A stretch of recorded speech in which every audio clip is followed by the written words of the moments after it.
Ako si Dr. Jose Rizal. Ang pambansang bayani nyo, kaya makinig kayo. Kahit anumang problema mangyari, madadaan natin sa matalinong usapan to. Ako! Si Andres Bonifacio. Ang nagtatag ng Katipunan. Gera! Gera ang kasagutan! Gera. Akala magaling siya. Baril ang gamit ng kalaban mo, ikaw itak. Ano ka, ninja? Para kang pakwan. Bakit? Kasi puro ka buto! Matapang na bulinggit. Puro ka fight. Kaya nga ikaw ang una sa digmaan eh. Kasi nga, find your height.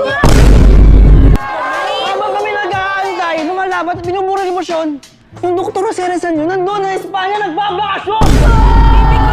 Naku, Andres, hindi mo ako ngayang sabayan. Kasi ikaw, inggit. Ako, travel goals. Ikaw, field trip sa palayan. Palay!